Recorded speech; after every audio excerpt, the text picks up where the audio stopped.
Bonjour à tous, très heureux de vous retrouver. Fabriquer une batterie vous paraît impossible? Eh bien j'ai la solution et je vais vous prouver le contraire.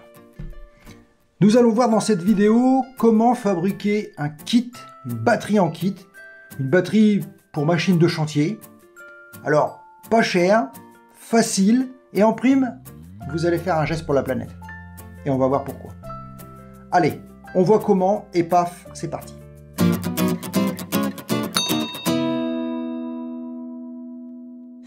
Alors, avant de commencer, je dois prévenir celles et ceux qui n'ont jamais vu comment était fait une batterie au lithium et qui souhaitent être mieux informés avant de se lancer à regarder celle-ci. Je leur conseille vraiment de quitter la vidéo et de regarder la playlist que je leur mets dans le i en haut à droite de l'écran. Comme ça, au moins, vous serez informés. Il y a 6 vidéos, vous allez vous faire plaisir. Bien. Alors, pour ceux qui sont restés et ceux qui nous ont rejoints après avoir regardé la playlist, évidemment, normal, commençons par énumérer la liste du matériel dont vous aurez besoin pour fabriquer cette batterie en kit. Il vous faudra donc, dans l'ordre, un fer à souder, un multimètre, un testeur de cellules, un spot welder, vous savez, pour souder les cellules, quelques petits outils genre tournevis, étain, à souder par exemple, etc. Mais vraiment pas grand chose dans l'outillage, à part le spot welder évidemment. Maintenant que nous avons vu ensemble la liste du matériel dont vous aurez besoin pour fabriquer cette batterie, voyons maintenant que contient ce fameux kit. Donc à l'intérieur de ce kit, on a en premier une boîte normale, un BMS, normal aussi, un support pour mettre les cellules, des plaquettes de nickel prêtes à souder et des adhésifs signalétiques. Tout ça pour seulement 15,80 € sur AliExpress. Sachant qu'une batterie de la marque coûte environ, on dira à peu près 100 €. Donc c'est pas donné quand même, en 18 volts 5 ampères. Alors pour créer cette batterie en kit, nous allons utiliser des cellules de récupération. Vous pouvez le faire avec des cellules neuves, hein, évidemment, hein, mais n'oubliez pas quand même, même s'ils sont neufs, de les passer au testeur, c'est quand même indispensable. Alors, moi, j'ai récupéré des batteries d'occasion, vous les voyez ici. Vous pouvez les trouver facilement, on va dire, dans les magasins de vélo, les magasins de bricolage, ou même les négociants en matériaux, c'est là d'ailleurs où j'ai eu les miennes, et je les remercie. Ils se reconnaîtront, je ne vais pas citer leur marque ni leur nom, mais ils ont été sympas de me donner ces batteries. Ils ont souvent des batteries qui ont fait l'objet d'une garantie. Alors souvent, les fabricants, ils récupèrent pas ces vieilles batteries, ces batteries endommagées, parce que ça coûte cher à recycler. Et voilà. D'où l'intérêt à nous de les demander gentiment, et vous pouvez les récupérer, car souvent, vraiment souvent, les cellules sont encore intactes et n'ont quasiment jamais été utilisées, parce que la panne est survenue subitement, dès les premières utilisations, à cause d'un BMS défectueux ou un autre détail. Alors, une fois que c'est fait, il suffit de les démonter. Alors attention, prenez des précautions, portez des gants, des lunettes, c'est juste du bon sens, il faut juste y penser. Ensuite, une fois que vous les avez démontés, il va falloir les nettoyer, peut-être changer l'enveloppe, elles peuvent être un petit peu endommagées, puis les passer au cycleur testeur, histoire de bien déterminer leur capacité, avec l'application, on en a déjà parlé, Second Life Storage, une application en ligne qui vous permettra de les organiser. Je vous conseille d'ailleurs de regarder la vidéo sur le testeur Lithicolor. Encore une fois, je vous mets le lien en haut à droite de l'écran, comme ça vous serez informé.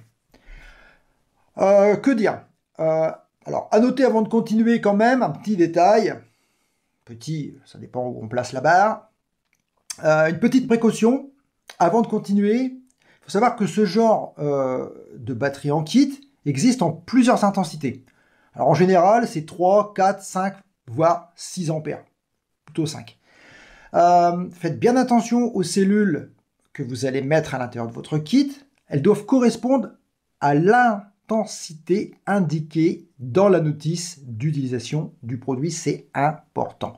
C'est même très important. Le BMS pourrait ne pas supporter une surcharge. Par exemple, on prend un exemple.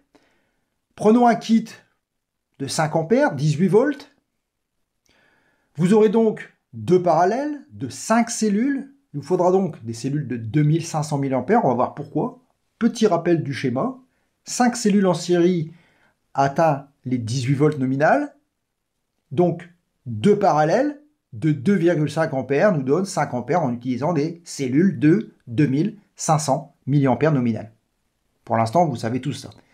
Une fois que cette étape est terminée, que vous avez des cellules qui ont été bien nettoyées, qui ont été testées, sur lesquelles vous avez été indiqué leur capacité avec un petit marqueur, et que vous les avez donc entrées dans l'application pour pouvoir générer le pack, vous allez pouvoir maintenant les mettre dans le support de cellules, dans le bon ordre, en respectant évidemment le sens de polarité pour la fabrication finale. Tout va bien pour l'instant, ne partez pas. Une fois que les cellules sont en place dans leur support, à ce stade, il suffit plus que simplement de les présenter, donc les petites plaques de nickel qui sont prévues dans le kit, et les souder avec le spot welder. Alors, le spot welder, je vous mets en garde quand même, attention au réglage de votre appareil, faites des essais sur une vieille cellule avec une plaquette de nickel, histoire d'être sûr que l'intensité n'est ni trop forte, ni trop faible. C'est très important. La solidité la solidité des soudures par point est très importante. C'est elle qui fait la jonction entre les cellules et qui conduit l'énergie vers le BMS. Donc, toute l'intensité passe par ces soudures. Si une d'entre elles est mal soudée, il y a un risque d'échauffement, voire encore plus grave, un incendie. Alors vraiment, soyez vigilants sur ce point. Je ne le dirai jamais assez.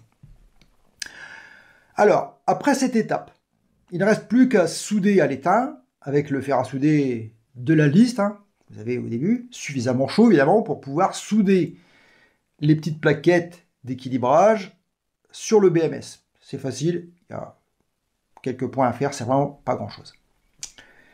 Voilà, votre batterie est presque prête.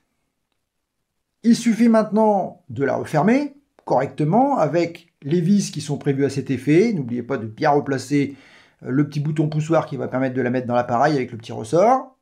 Vérifiez que ça fonctionne bien. Et à ce stade, le bandeau lumineux doit s'allumer par rapport à peu près à la capacité des batteries que vous aurez installées. Il est peu probable que la totalité des cellules, des LED s'allument puisque les batteries ne sont pas forcément chargées à 100% quand ils sortent du testeur.